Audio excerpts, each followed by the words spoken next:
Hola amigos y amigas del canal, ¿cómo están? Espero excelente.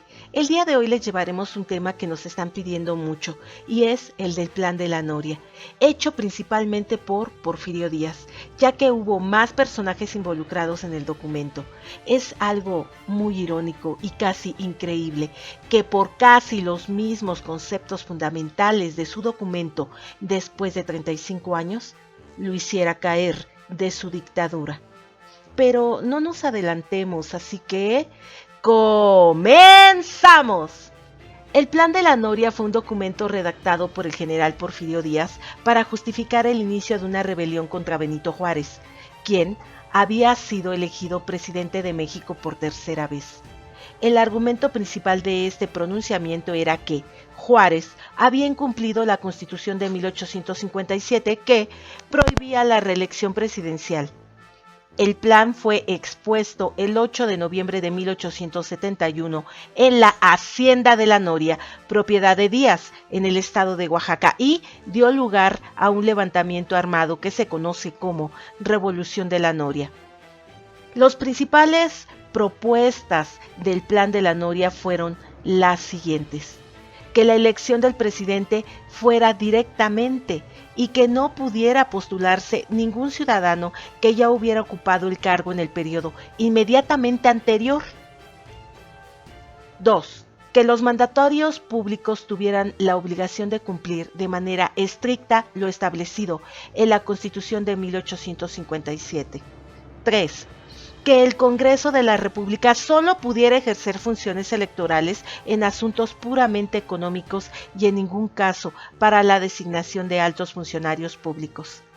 Esta sublevación no tuvo el éxito esperado por Díaz, quien se retiró temporalmente de la vida política y se radicó en Veracruz, donde organizaría su campaña para las elecciones del siguiente periodo presidencial.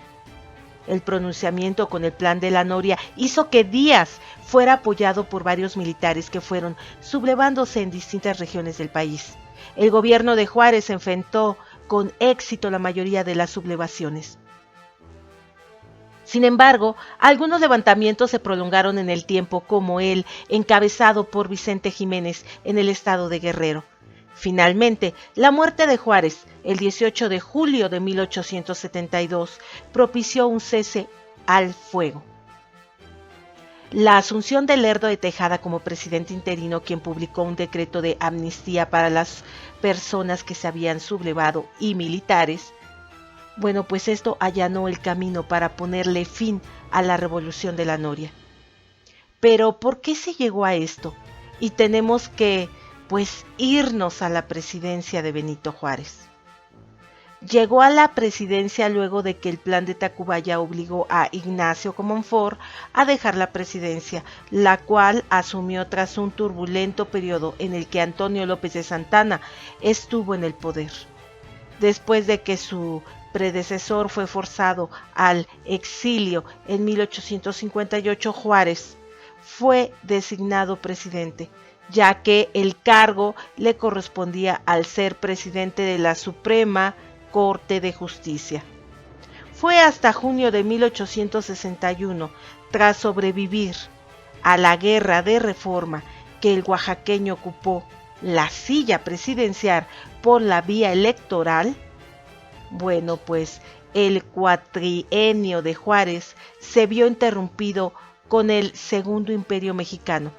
Esto sucedió entre 1863 y 1867. Sin embargo, su periodo al frente del país no terminó entonces, sino que resultó reelecto 2 veces más en el proceso electoral de 1867, que se llevó a cabo tras el fusilamiento de Maximiliano de Habsburgo, y en el de 1871. Tanto en 1867 como 1871, Juárez tuvo oposición por parte de Porfirio Díaz, quien antes de que llegara a la presidencia y de que se reeligiera 9 veces, se mostraba como un férreo enemigo de la reelección, aunque para él mismo nunca lo aplicaría, De acuerdo con el Instituto Nacional de Estudios Históricos de las Revoluciones de México, Juárez advirtió que Díaz tenía posibilidades de ganar fácilmente las elecciones si contendía únicamente contra Sebastián Lerdo de Tejada, por lo que se registró como candidato una vez más.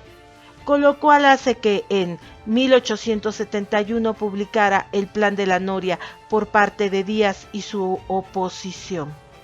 La postura de Díaz también contó con el apoyo de Sebastián Lerdo de Tejada, presidente de la Suprema Corte de Justicia y reciente candidato a la presidencia, compitiendo con Juárez y con Díaz. El gobierno de Juárez no dudó en enfrentar las sublevaciones e Ignacio Mejía, titular del Ministerio de Guerra, desplegó con éxito varios frentes que contuvieron a los sublevados.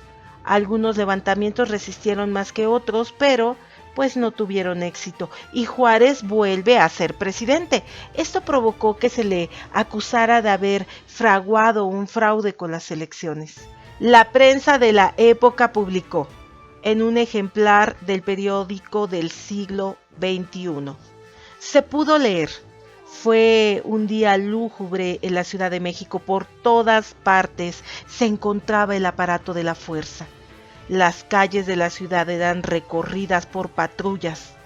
El aspecto de la ciudad era el de la plaza armada por un formidable enemigo. Ese enemigo era el pueblo, usando los derechos del pueblo. Tras no tener el éxito esperado, Díaz se retiró de la actividad pública, como les comentamos anteriormente, y al concluir la Revolución de la Noria, pues él se reincorporaría a la actividad política para ser electo presidente de México en 1876. Todo esto que se pasó fue para terminar siendo electo presidente Díaz. A pesar de haber iniciado un conflicto en contra de la reelección, él mismo se las arreglaría para ser reelecto 9 ocasiones, como también ya les comentamos, siendo el presidente de México que ejerció el poder con mayor tiempo. Su mandato se terminó con el inicio de la Revolución Mexicana y con el hecho de que haya ganado en las elecciones Francisco I. Madero. Bueno, lo que pasa más adelante, esto es otra historia aquí en México a través de su historia.